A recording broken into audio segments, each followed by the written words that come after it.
Hi everyone, welcome to another week of interpersonal communication. Of course, I'm Professor Klager and this is the world's most boring YouTube channel. So this week we're going to be looking at nonverbal communication, which is chapter 6 of your book. So nonverbal communication is a really interesting kind of subject within interpersonal communication, and in fact it is kind of its own unique study. You can take whole classes in nonverbal communication because it is so rich with information, and it is really interesting to think about the ways in which the things that we don't necessarily say communicate so much more than the words that we use. So last week we talked about how that phrase, "sticks and stones can break my bones, but words can never hurt me," is kind of inaccurate. Well, this week we're thinking about how actions speak louder than words. And so as you're going through this chapter and you're going through the slideshow with the embedded videos that I created for you, I want you to really think about all the ways in which we send and receive messages that don't involve us speaking. Take, for instance, like a really recent scandal that happened within professional baseball, which was the stealing of hand signals and being able to, actually not the stealing of hand signals, but of plays that were going to be used by the opposing team, and then of course creating hand signals that communicated between the pitcher and the catcher what plays were going to be made.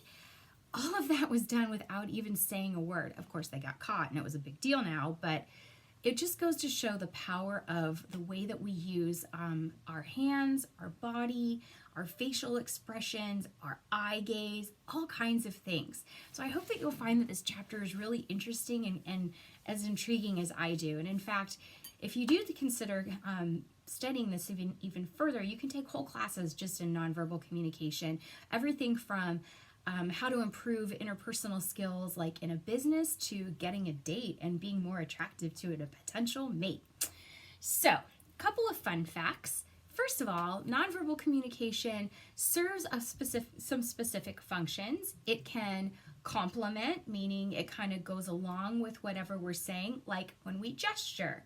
It can contradict, where if I'm like, yeah, right, but my face is looking like I don't believe you. And it can even help to regulate the way that we communicate. So we might incorporate pausing. Or like if someone's giving a speech, they might say my first point, my second point, my third point.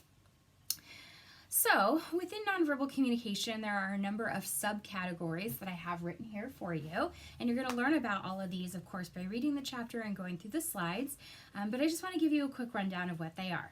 So first we have proxemics, and this you can think of like how walking down a hallway, you might have kind of narrow space and you have to navigate around people. Well, it just happens that the primary researcher of proxemics is a man named Edward Hall, and he came up with some distances that people use to manipulate space, from the most intimate, like this is VIP access, to kind of really, really broad public distance, when like what we're supposed to be doing now.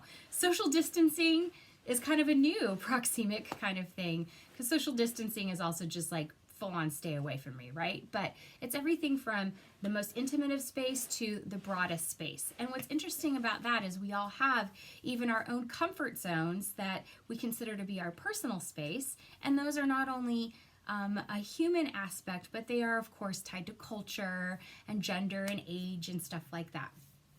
Moving on, then we have haptics. So think of how happy it makes you feel to get a good hug.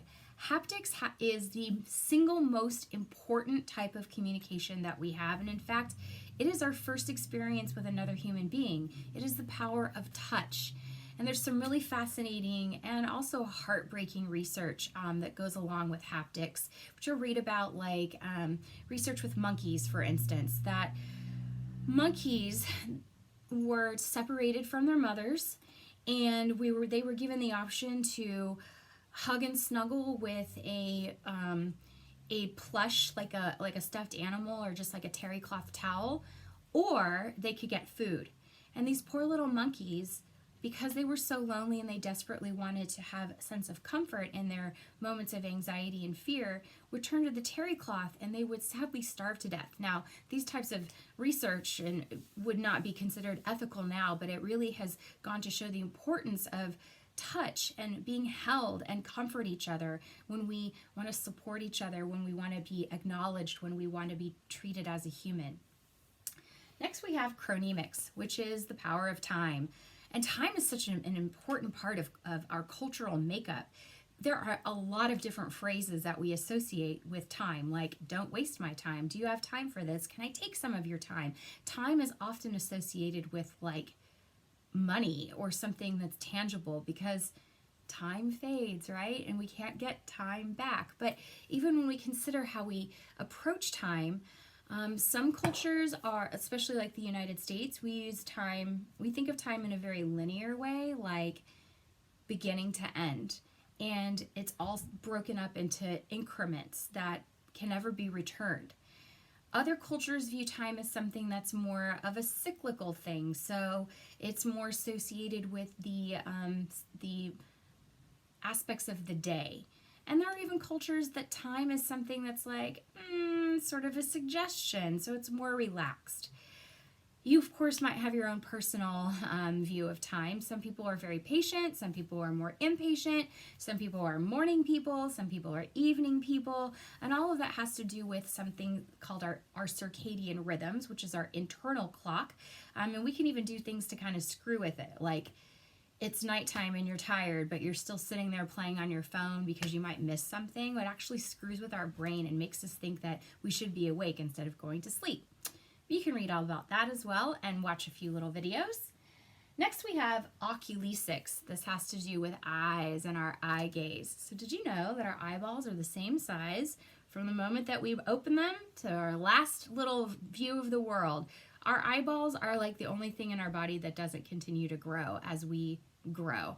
So eyes are really important, and you've probably heard the phrase that eyes are the window to the soul. And when thinking about how long we keep an eye gaze or a glance, that communicates power. It communicates taking up space the same way proxemics does.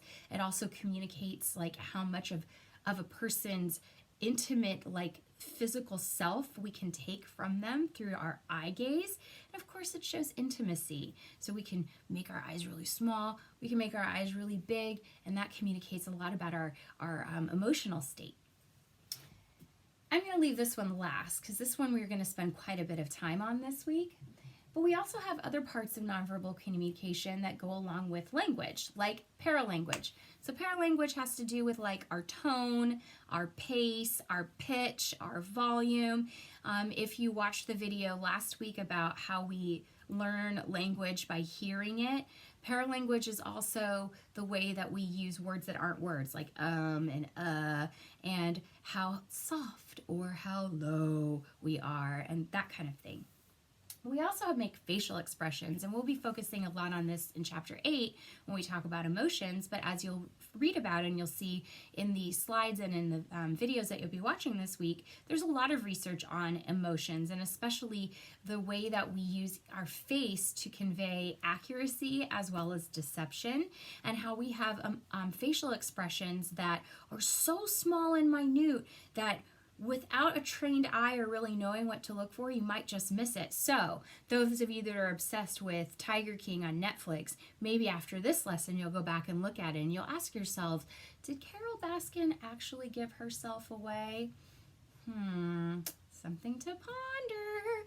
And then we also think about the way that we use color and light. So those of you that are going into art and design, you know, the way that we respond on a subconscious level to the light around us, to the colors in our environment, to the way that we manipulate space with like objects and structure. That's all part of nonverbal communication, and of course it also conveys things like power and importance. And then finally, just how we use stuff. You know, here in the United States, we are a society that we love to collect things.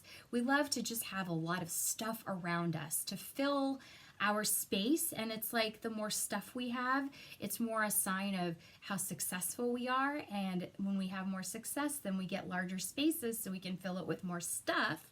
And it's really interesting. There's actually been people who've done anthropological studies where they'll go into someone's house and they'll count all of the things in their house and they'll inventory it, and it definitely relates to a nation's economic success, overall health, and like kind of the happiness of people. So these are some of the things that we think about with nonverbal communication that has nothing to do with the words that we're selecting, because oftentimes the words that we say have nothing to are less important than how we're actually saying it. So finally, as I wrap up this intro for this week, I do want to talk about this big one here called kinesics.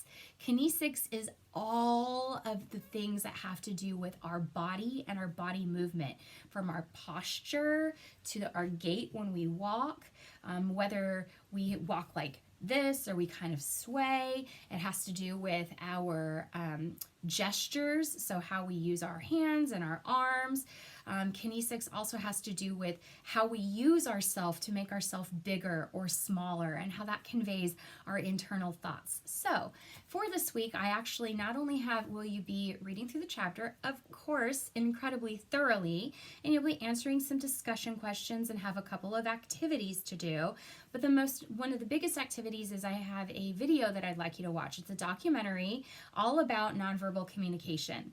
So I've provided for you a link to a free video website that you can sign up for. You don't have to pay for it. It's a free site, and you'll follow the instructions to find the documentary. If you have Amazon Prime, you can also find this documentary on Amazon Prime. It's included in your Prime subscription. And in the classroom in Canvas, I've uploaded a worksheet that goes along with the documentary. So what I'd like you to do is watch it, answer the questions for the worksheet, upload it to the assignment folder, as well as to answer the discussion question, and be sure that you also review last week's information and you go in and you do your quiz over chapter 5. So that about wraps up our little preview of nonverbal communication. I hope that you will find it interesting, and I'm looking forward to the conversations that you have online. Please be looking out on the announcements for us when we will schedule to have a live web class. This week, I'm going to start doing these on a weekly basis, on Tuesdays or Thursdays, kind of alternating, because not everybody can always meet on a Tuesday or a Thursday. And with this transition into online, I don't know about you guys, but I've had like more web meetings now than I've ever had in like my entire life. So just being able to schedule everyone, I'm kind of giving it options. Hopefully you'll be able to make it to those live classes. If not, they will be recorded, and then I'll upload them into Canvas so you can be able to watch them later.